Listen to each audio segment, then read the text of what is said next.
Hello friends, welcome back to my channel. It's a super rainy day today and I am feeling incredibly low energy. I got so much done today, so it's been a very productive day, and I thought if I could just add something YouTube related to today's to-do list and check it off, I would be on cloud 9. It would just be the perfect day. So here I am.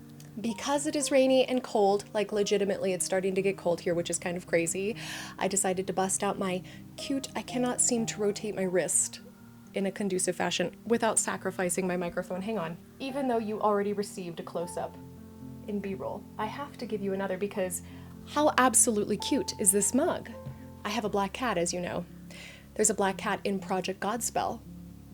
I just needed it. It's perfect. Anyway, I thought it would be kind of fun to just have a nice relaxed video here on my channel and just talk about some monthly goals, some monthly achievements. I've been seeing a lot of people on their channels do sort of like a monthly wrap up, and that I like. I feel like for the first half of this year, I was just so extraordinarily busy that I got into this habit of being very flexible when it came to the goals that I set for myself, because I knew I probably would not be able to achieve them.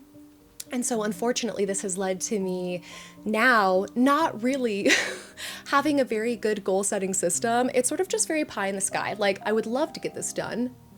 Maybe I will, maybe I won't. We'll just have to see. And that's not really working for me.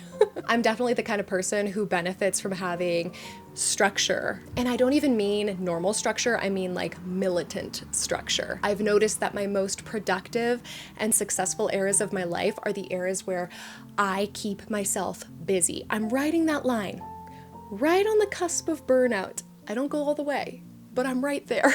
Earlier this year, I was for sure in burnout, so I don't want to go that far. But I do feel that for the rest of this year, I need to start making some more concrete goals if I want to actually achieve anything outside of my work. So that is going to be kind of what today's video is about. If you are on my Discord, so if you're a patron and you have pledged to tier 2, then you've heard me talk, I think, a couple of times now about how I would like to explore a more hard and fast goal setting technique. I have seen on a couple of channels, I cannot think of her name, but I'll tag her below. I have been seeing this writer version of 75 Hard circulating YouTube, and I think that that would be perfect for me. Only I'll definitely be doing a medium version. I don't think hard is like appropriate really for anybody, so I am going, even though I just said that I like militant structure in my life, I'm going to be doing more of a moderate iteration of that. And I think that that would be a really good way to sort of set myself up for the fall and winter months, particularly because the one thing that I really rely on to stay productive is getting up early in the morning. And as we all know, that becomes harder and harder as the days get shorter and darker. So gotta start now. Anyway, I have, of course, made a little list of all of these goals that I have. I also have things that need to be done this month. So editing projects, writing related goals, personal goals, and I thought I'd throw in a couple of other fun things, such as like the video game that I'm the most interested in playing this month and the book that I intend to read. So let's start off with the essentials. As you know, I am a book editor and I have quite a few books to edit this month. Let's talk about them. I have a manuscript assessment due in 15 days. That project is 371 pages. I have a copy edit proofread hybrid that is 526 pages that is due in 3 weeks. I have a line edit that is 524 pages due in 25 days.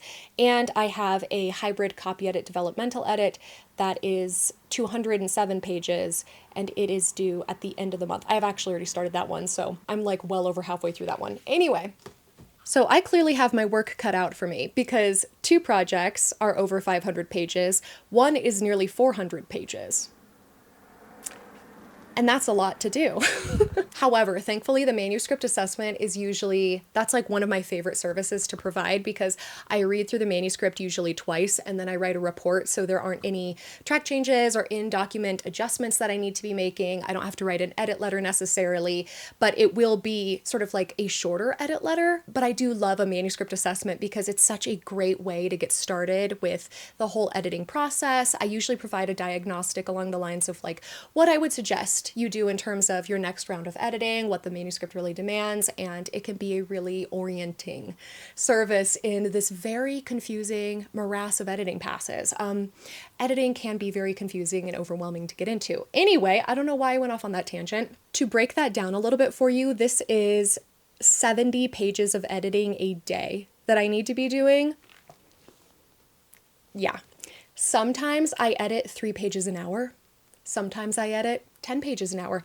The good thing is that the manuscript assessment, like I said, I'm just reading it, so that will be a very different editorial experience. So that 25 pages a day is going to be way easier than anything else, particularly the copy edit and proofreading. That is going to be quite tedious, but we're good. And I'm really excited about these projects. Oh, I also have a story map. I totally forgot that I have a story map that just landed on my desk today, and I'm really excited about that one. I also do want to remind everybody that I am closed to new clients. I had quite a few new emails over the last few days, and I was just like, ugh, I need to update my website and just make it more clear that I'm not taking on any new clients right now. But until I do that, I am closed to new clients until early next year.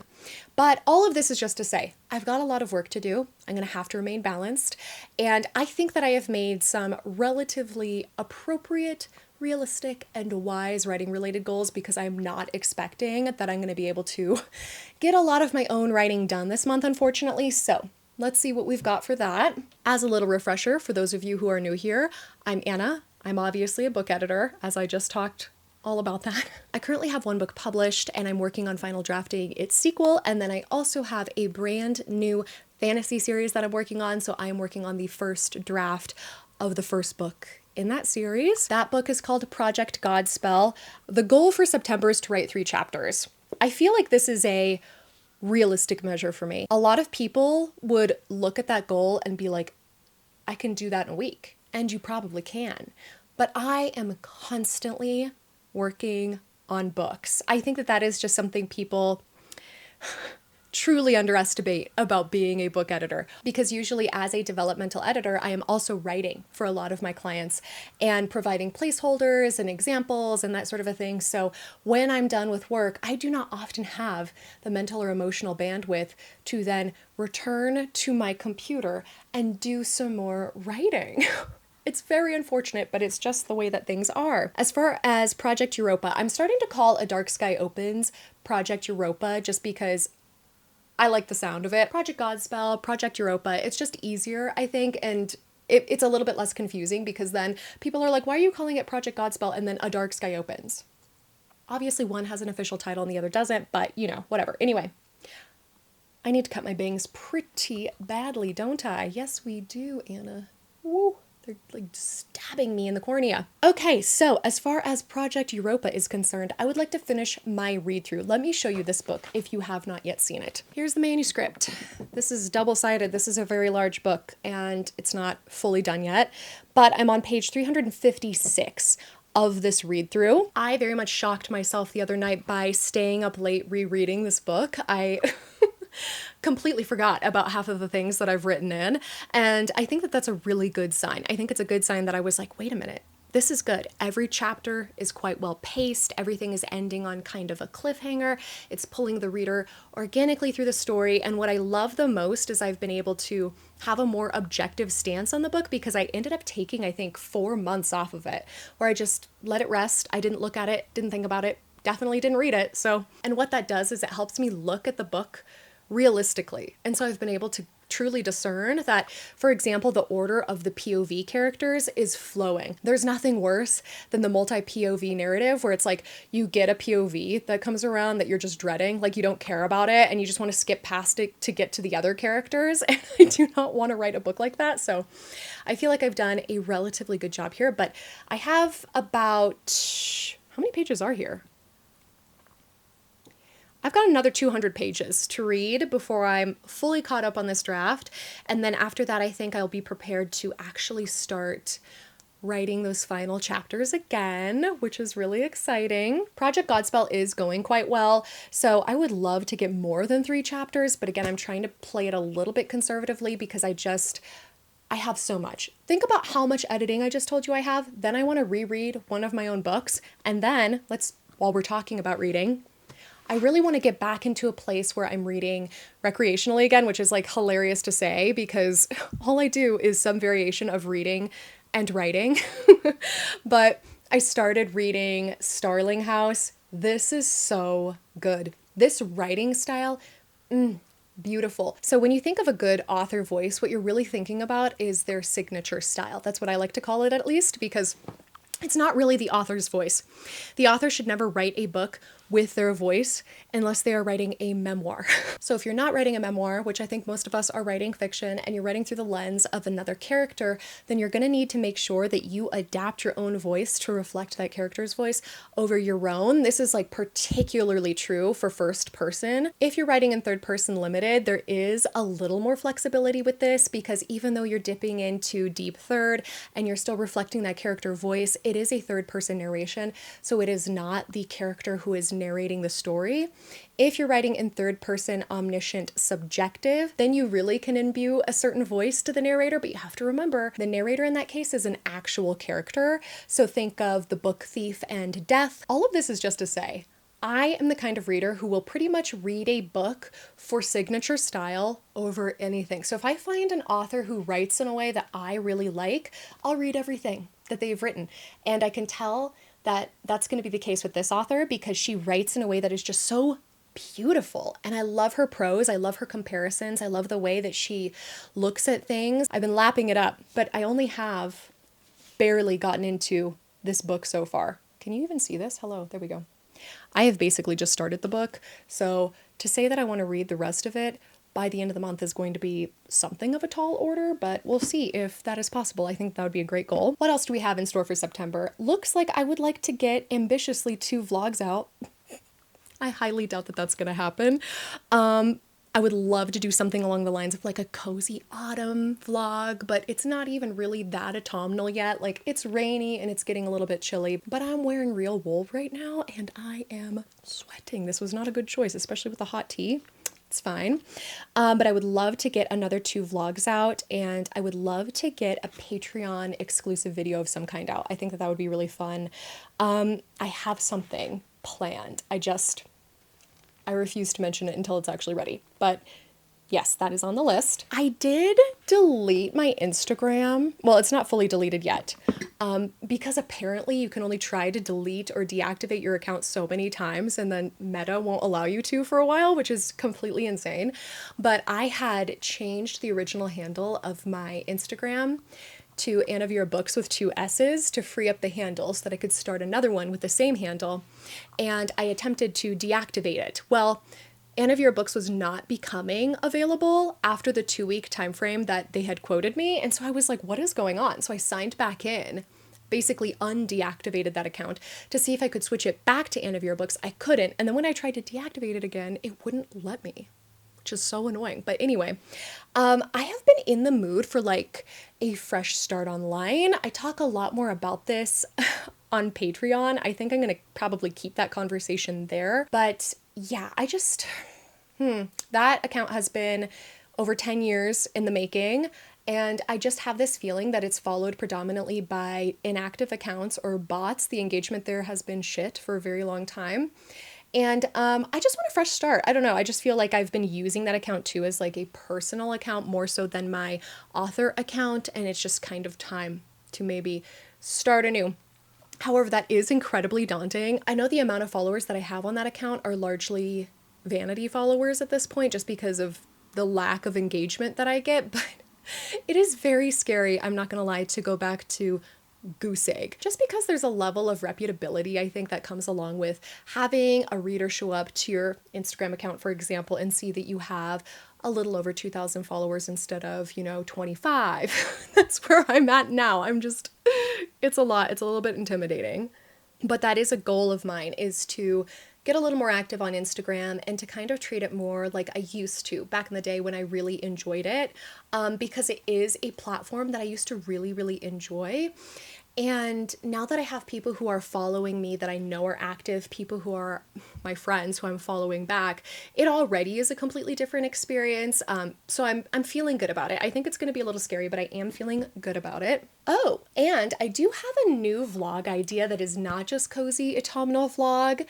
I'm thinking about doing a how to self-edit video. This is going to be largely because I am also in the self-editing process with this book. So if I'm working on A Dark Sky Opens, now aka Project Europa, then I will probably talk about that in my next vlog a little bit more. I am so knee deep in editing that I have it fresh on my mind, and I have a very clear-cut, easy to follow system in the way that I go about editing, and I think that it's something that honestly most of us can probably do ourselves, at least for like the first pass, before you need some fresh, experienced, objective eyes. Those are the words that I was looking for. So I thought that that would be a fun video. I'm trying to make sure that every video I release has like some level of